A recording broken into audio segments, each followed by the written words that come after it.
Is all the hard work you're doing in your business bringing in a profit? Most creators and entrepreneurs don't actually know the answer. That's where Danielle Hayden comes in. Danielle is the co-founder and CEO of Kickstart Accounting, a firm that helps 6- and 7-figure business owners finally understand their numbers so they can grow profitable, sustainable, and enjoyable businesses. With over 15 years of experience in finance, she's worked with countless entrepreneurs to help them master their spending, pay themselves what they deserve, and keep more money in the bank with smart tax strategies. Danielle is also the host of the Business by the Books podcast, and today she's here to share financial tips that every creator needs to hear, like how to pay yourself, where to invest in your business, and the most overlooked tax write-offs that can save you thousands. I think the biggest mistake that we make is actually running our business for tax. We feel poor and broke as an entrepreneur. So if we can start to run our business, not for our tax return, but to say, I want to be a healthy, sustainable, profitable business owner. And in doing that, I'm going to understand my numbers. I'm going to look at them every month. I'm going to save for taxes. I'm going to make the business decisions that are going to help me be in this for the long game.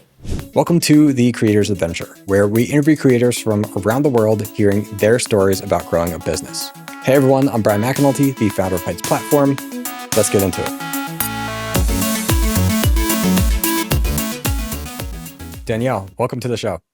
Thank you so much for having me here. My first question for you is, what would you say is the biggest thing either that you did or you are doing that has helped you to achieve the freedom to do what you enjoy? Oh, to get a team of people in my business who can do the things that I either don't enjoy or that I'm not good at, so that I can stay in my zone of genius. I think entrepreneurship is one of the best self-help developmental journeys that I've ever been on. And learning that I'm not the best person to do every task in my business has been liberating. And now I have a team of professionals and consultants and outside services and employees who are able to do things and to be the experts in their zone of genius. Awesome. Yeah, I think that's a great answer. I think it's a skill in and of itself to learn how to either become comfortable with delegating things or identifying what these things are and what you should really be spending time on. But it's also, I think, interesting to think about the way you mentioned it. I think that many creators, many people watching or listening to this, they may be just themselves doing it all. And my personal opinion is, I think, similar to yours, that it makes sense to find help on the things that you don't specialize in, that you don't enjoy. And I've seen a lot of entrepreneurs out there who are like saying, oh, okay, I'm a solopreneur. It's all me. And it's like a badge of honor, but then they have to suffer through that. And my opinion is like, I don't need to have hundreds or thousands of people working for me, but I'd rather have a small team that I enjoy working with that can take care of the things or that can be more experienced in the things that I don't enjoy. So you get to focus on what you do enjoy. And you know what? You could still be a solopreneur with a team of outside services. So what we find with a lot of our clients, we tend to be one of the first few hires that our clients make because they don't know their numbers. And I don't know, I don't know how to be an accountant. I don't know how to do bookkeeping. I don't know how to work QuickBooks. And so as a solopreneur, you can bring in experts. And I think that's our best first hire is the experts in bookkeeping and tax, legal, a virtual assistant, somebody to help with the admin tasks. We can still be solopreneurs with a group of outside services who are experts in what they do so that you can come in and be really amazing at what you're doing and have the energy to do it. Because when you have a superhero cape and you're trying to update your QuickBooks on Sundays or playing around in Canva when you actually hate being the one to play around in Canva, you can get other people to do that. They're experts in it, and then you get to show up for yourself and your family with joy. Yeah, it's great. So I want to discuss how now, like, we've got like creators, entrepreneurs, content creators. How can they effectively manage their finances? Because usually creators don't enjoy dealing with finances. So what would be your best advice for developing the confidence in understanding your numbers, even if somebody doesn't consider themselves like good with money. Yeah. I think good with money, air quote, is the best and worst excuse we've given ourselves as entrepreneurs. It's like this blanket statement that is, you think it's getting you off the hook, but the IRS actually doesn't care. So they don't care. The minute that you took money from your customer, the minute you formed your LLC, you are now responsible. And this isn't sexy, but it's firm. You are responsible and you have to be a steward of that money. And your client, your customers, they're looking for you to stay in business so that they can continue to learn from you. They want your content. And it is your responsibility to stay in business so you can continue to deliver that content. And so I actually don't believe that we all need to become good with numbers or money people, but we do need to take responsibility of our finances and be able to understand what's coming in, what's going out, and what is our profit. How do we save for taxes? And again, I'm not saying that you personally should know how to do the bookkeeping, but you as the business owner need to be able to look at the numbers and ask yourself, what should I do more of? That strategy that I implemented 3 months ago, it actually worked really well. And if you are not looking in your numbers, all of them, your profit and your profit, your revenue, you could skip out on that opportunity that you really need to be doubling down on, or that thing that didn't work. Before you sink 6 months worth of expenses into the thing that's not working, you as a business owner can take responsibility, look at your financials every single month and decide what you're going to stop doing so that you can stay in business. So again, you don't need to be the bookkeeper. You don't ever actually have to log into QuickBooks ever. But you do have to be a steward of your finances. We send all of our clients what we call a monthly snapshot, and the snapshot is a high level overview so the business owners can step into their shoes as CEO and make those high level decisions of what they're going to do more of and what they're going to stop doing so that they can stay profitable. Yeah, I agree that this is important. And I remember my first few years in business, I was not paying attention to this kind of thing enough. And it was like, okay, we were making some money, but like, I didn't realize the reality of what it was, and didn't realize like, okay, well, if we wanted to grow, like, what are we going to have to do? What would have to happen? And I think you can't even be able to make a decision about that until you see what the reality of the numbers actually is. Thank you. You cannot make a decision. You can, maybe off of intuition, but our intuition leads us in some deep, dark places. Something that's happened a lot this year is clients are getting on their financial review calls and they'll say, this year feels slow. Like it feels off. And then we're like, okay, well, let's look at the data. What's the data telling us? These are the same clients that are doubling in revenue, selling more than ever. But the year might feel off, or they've become accustomed to the chaos of being busy. And so this year just feels differently. But when we can look at data, it can tell us what we actually need to know to steward our business. Yeah. What would you say is the biggest mistake you see creators making with their money? Saying I'm not a numbers person and putting the blinders on until tax time. So my mission at Kickstart Accounting is to make your tax return feel like just another Tuesday. Like I want it to be such a non-event for people, because we as business owners, as entrepreneurs, we're looking at our finances every single month. We are planning for taxes. We're making confident business decisions so that when we get to tax season, we're like, okay, I just need to literally hand over information. I've already made the big decisions before I even got to tax season. And I think the biggest mistake that we make is actually running our business for tax, right? Like we wait until the end of the year, do our bookkeeping for our tax return.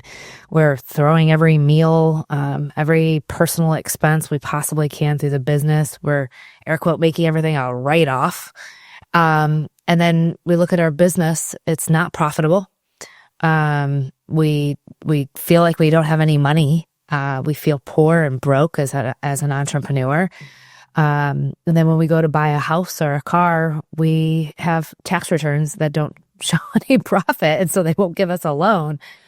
So if we can start to run our business, not for our tax return, but to say, I want to be a healthy, sustainable, profitable business owner. And in doing that, I'm going to understand my numbers. I'm going to look at them every month. I'm going to save for taxes. I'm going to make the business decisions that are going to help me be in this for the long game. Real quick, Brian here. You know me as the host for this podcast, but what you might not know is I'm also the founder of Heights Platform. It's an all-in-one platform that over 10,000 creators have used to build their online courses, communities, and digital product businesses. We recently added some awesome updates to Heights AI to help you turn your idea into a viable business. Heights AI can build entire product offers, review your content, and even coach you on how to grow. You can try it for free for 30 days. Links in the description. Now, back to the podcast. When would you say a creator should think about opening a business bank account? I know, like for the beginners who are out there, we've said things maybe like on both sides before, but like there's the idea that, okay, do you really need an LLC immediately? Do you really need the fancy logo immediately and that kind of thing? But I think in some ways, maybe the answer to like a business bank account is a different one. So I'm curious. Yeah. You need a business bank account from the day that you're accepting money from a customer. So the day that you start generating revenue, I want you to have a business bank account. I want all of your sales and expenses separate from your personal. And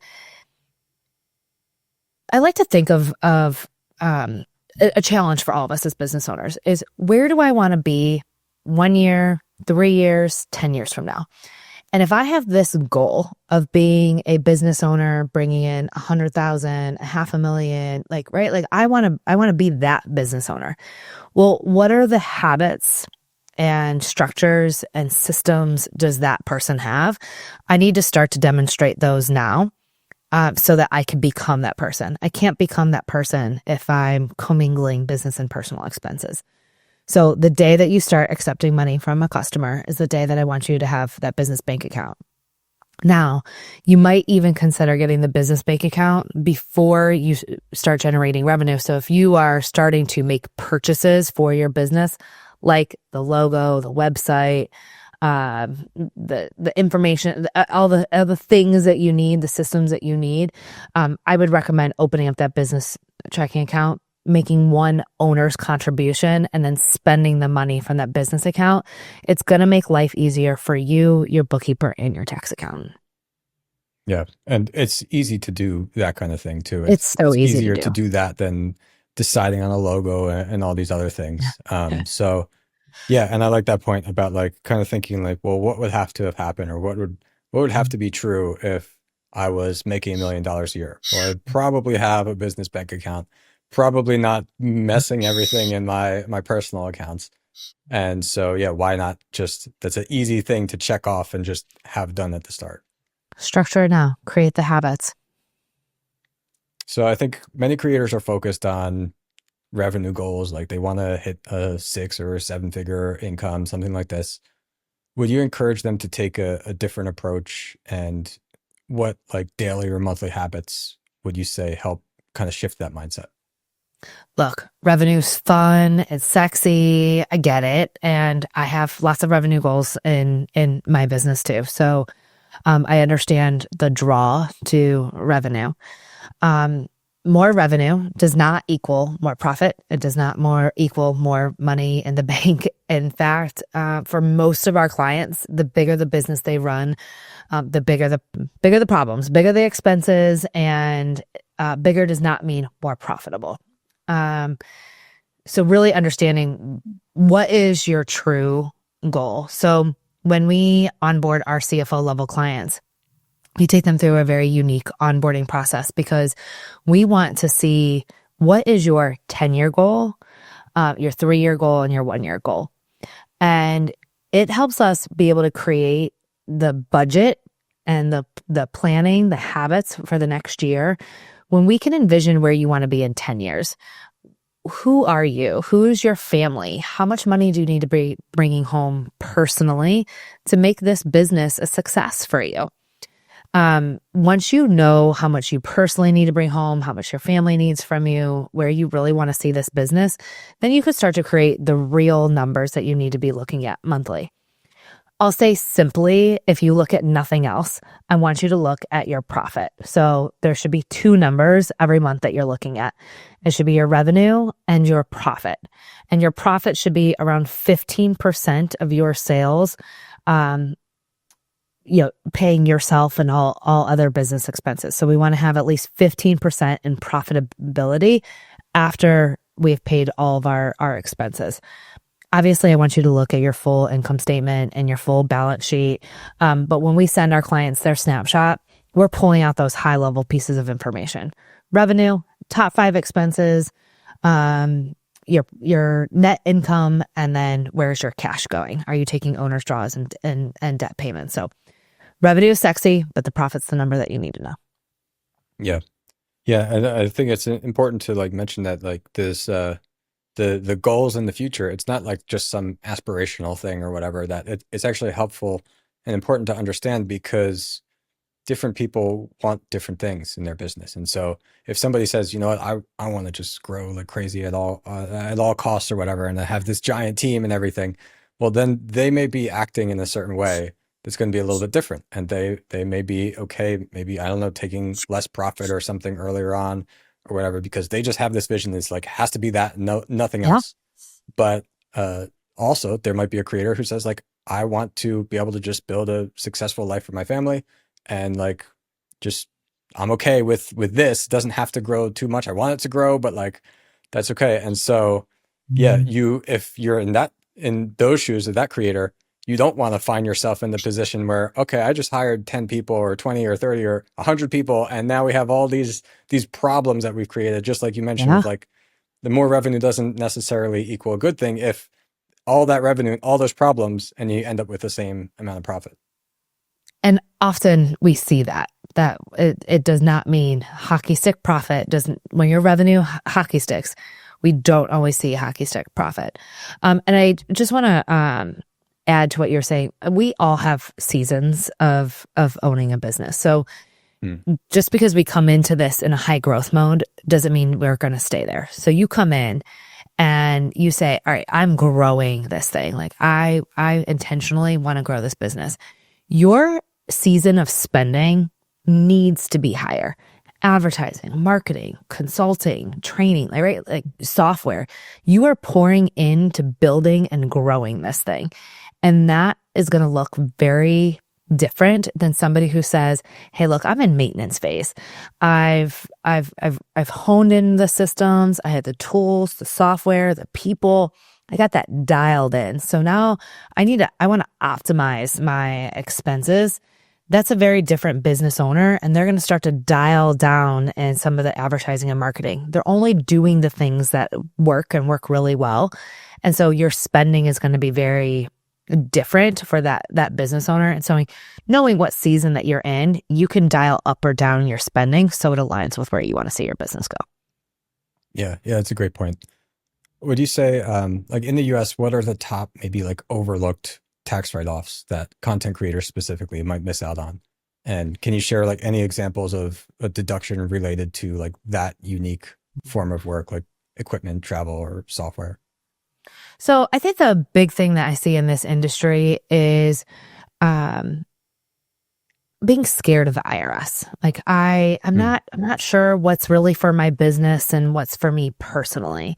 So I'm at Target or Walmart and got all the stuff with me. And some of the stuff is for my business and some of this is for personal. And so people are like, I don't really want to be a bother. I don't know. I could maybe use this personally. So they put it all on their personal card or they put it all on their business card. Instead of taking the time to pause and say, hold on, this is really actually a business expense. I'm going to predominantly use this for business. And so therefore that needs to be on my business debit card or credit card. This truly is a personal meal with my spouse. I am here not to talk about business. I'm here to date my spouse and connect emotionally and personally. That's not on your business card. That's on your personal card. And so I think taking that time and energy to differentiate, this is for business and this is for personal. And then by pulling out the right card and keeping those expenses really separate, that's going to help you as a business owner take those deductions confidently, knowing that you've only spent with your business dollars what was actually a business expense. So I think the mindset is the number one tool that we can use to maximize our deductions, is to really ask yourself, like, when you are going to spend money, what am I purchasing and what am I going to predominantly be using this for? And then using it with the correct account. Yeah. Okay. That's good. How about, like, you mentioned the different seasons and everything, but let's say a creator is like just started earning consistent income. Is there anywhere that you would recommend that they prioritize their spending first in general? What we see as people are in that entrepreneur stage. And so I call it entrepreneur, small business owner, and CEO. It's kind of the evolution. In entrepreneur stage, we're testing, we're figuring it out. Who is our client? Who are we speaking to? What works? So I'm testing advertising campaigns, marketing campaigns. I'm testing tools and software. Like, I'm trying to figure out what is going to make this business click, right? Like, I need to be testing different software. I need to figure out what's going to work. And in this stage is generally when we see people starting to hire those outside services. So I need experts in my business, maybe a marketing consultant, branding, someone to help you set up the software and the tools, a CPA, all those people who are experts outside of your business can come in and help set things up for you. So what we see is the biggest spending categories at this time is advertising and marketing, outside services, and then training and consulting, because you don't know how to do it yet as an entrepreneur. So we're often spending a lot of money to make sure that we're surrounded by people who know more than we do, so that we can learn those skills. As we move into small business owner, that's when we're starting to refine. We're sticking with the software and the tools, the subscriptions that are working. Probably always have some outside services, but we're starting to think through contractors, like, who do I need to work in my business and on my business with me on an ongoing basis. Then as we start to work towards the CEO mindset, we're dialing it in. All right, we're only spending money on the advertising and marketing campaigns that work. We know who we need as outside professionals to support our business ongoing. And then we're starting to build out, like, what do we want this business to look like for the long term? And maybe that's building a brand with employees, having a mix between contractors, employees, and outside services. So our dollars are going to shift and spend as we figure out what's working.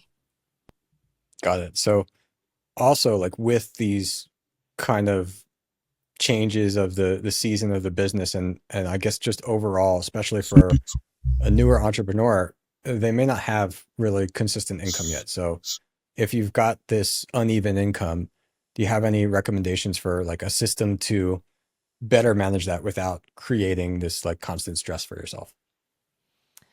Yeah. I like to look back. So the reason I like bookkeeping so much, bookkeeping is not the sexiest of the accounting money team individuals, but I believe that bookkeeping is the tool to see what just worked, right? So in my business, I can see what's worked, what hasn't worked, but only if I'm taking the time to look backwards. So as you're going through these ups and downs as a new entrepreneur, taking that time to say, here's what worked, here's what I want to replicate, here's what didn't work, and I'm not gonna continue to bring those mistakes along with me.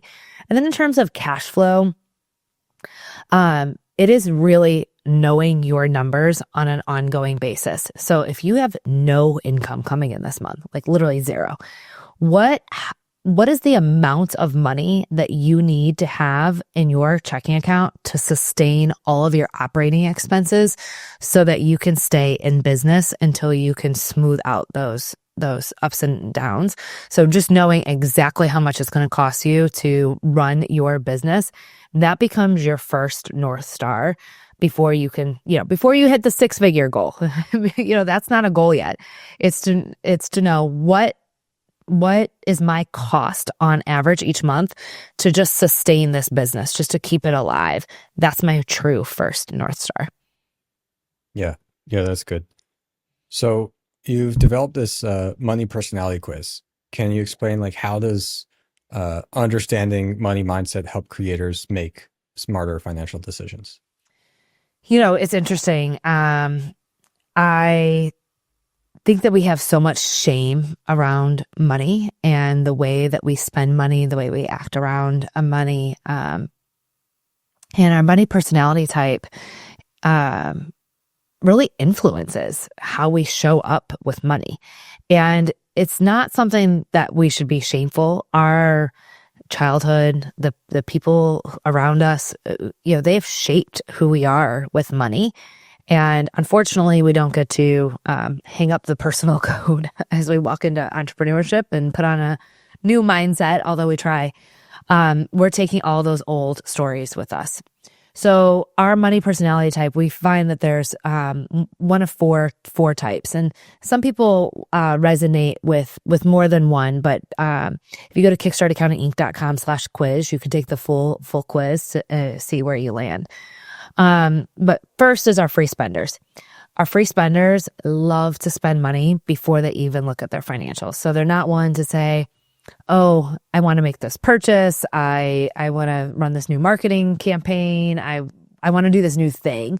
And they're not one to pause to say, hold on, what do my financials look like? How much cash do I have?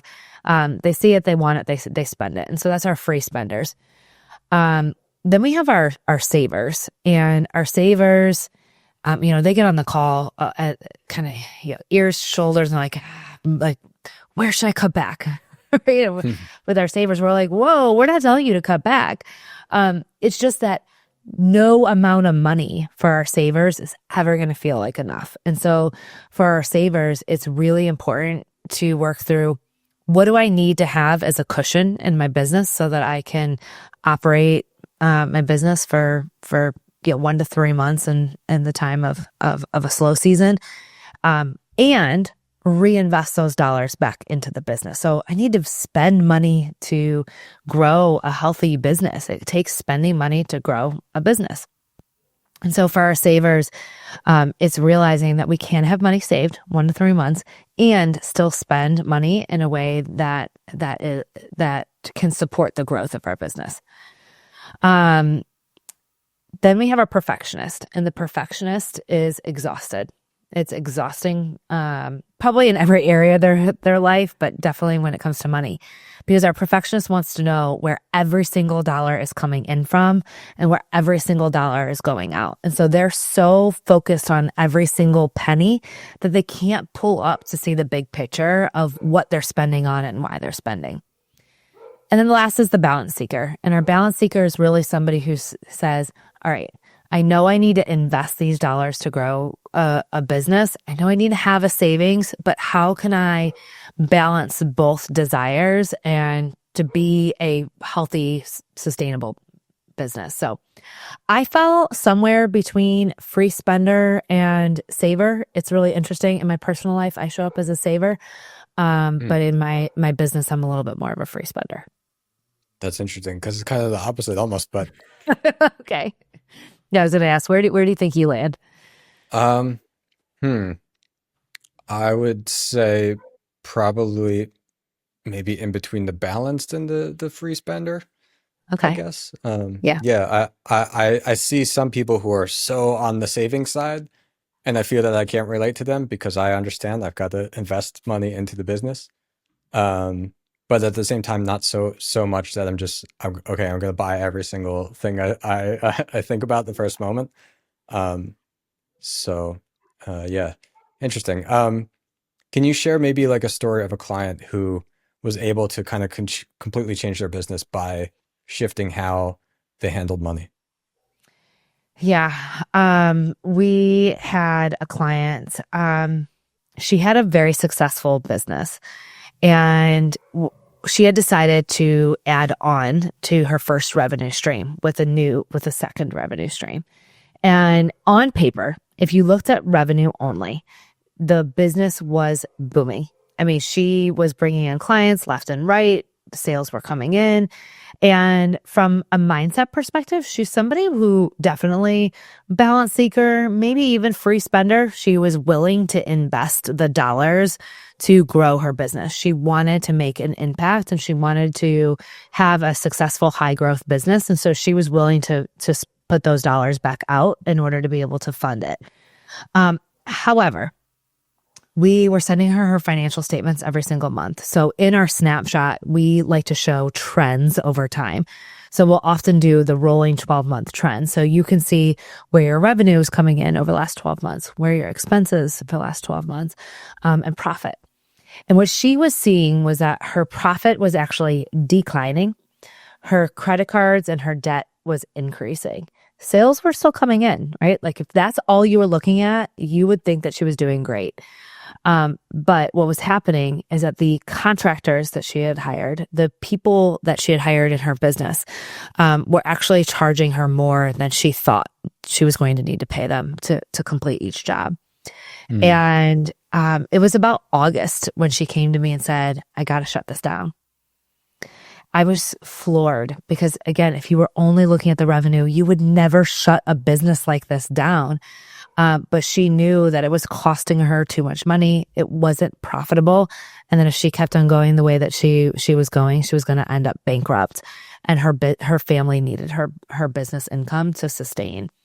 And I like to tell that story because she started that business, that revenue stream. She started it on January 8th. And she sent me the email around like end of August. It was right at back to school time. If you were only looking at your numbers at tax season, could you imagine how much more could have happened to her in the fourth quarter without her even realizing it, with just an intuitive thought? So she's just somebody that really demonstrates the power of when you are looking at your numbers every single month, you can use data to manage your profits and to really make those business decisions. Yeah. Yeah. That's a really good example because if she waited the whole year by that time, maybe the revenue was still like, it looked like things were going up, but all the profit could have been eaten away by then. Yeah. And it was, like I said, her mindset was somebody who balance seeker into free spender. So she was willing to invest those dollars. But knowing our own risk tolerance, I think is important to say, okay, I'm past my risk tolerance and, we don't have to gamble it all away as entrepreneurs. Yeah. Yeah. I want to go back even to what you were talking about before of like being able to analyze and see like, okay, well, what worked before? So you know what to do again. I think that's something that maybe it seems obvious, but at the same time, I think for many entrepreneurs, they actually don't do that. We're so used to like, oh, let me try something else. Let me try this. Let me try that. And you forget to like go back like, oh, that thing actually worked. Maybe I should just do that thing again. Yes, so yeah, preach that. Preach that. Yeah, seeing the numbers there, like you don't have to get all mathematical about it, but it's you can see it pretty obviously. Oh, maybe I should actually just try the thing that worked. As entrepreneurs, I think we get bored. So I'm a visionary, and I say this from a place of love. I get really excited about things. I'm a quick start, and I get bored easily and want to move on to the next thing. And that's exciting for me. But as business owners, we can miss the fact that if we stay consistent and we don't keep on pivoting, that we can allow the magic to unfold and we can see the investment that we've made if we just keep on leaning into what's working, and let enough time and space happen to be able to see it. Yeah. Yeah, that's great. So on the show, I'd like to have every guest ask a question to the audience. So whether something you're kind of curious about or even just want to get people thinking about, what would that be? Are you creating the habits for the person that you want to be? We said earlier, where do you want to be in 3 years and 10 years as a business owner? A healthy, sustainable business, that CEO, that business owner, they have very specific habits. And so are you performing those habits today that align with the person who you want to be? Yeah, I like that. That's great. All right. Well, Danielle, thanks so much for coming on the show. Before we get going, where else can people find you online? kickstartaccountinginc.com/gift. Go download the top 6 tax deductions for every business owner at kickstartaccountinginc.com/gift. All right, great. Thanks so much. Thank you. I'd like to take a moment to invite you to join our free community of over 5,000 creators at creatorclimb.com. If you enjoyed this episode and want to hear more, check out the Heights Platform YouTube channel every Tuesday at 9 a.m. US Central. To get notified when new episodes release, join our newsletter at thecreatorsadventure.com. Until then, keep learning, and I'll see you in the next episode.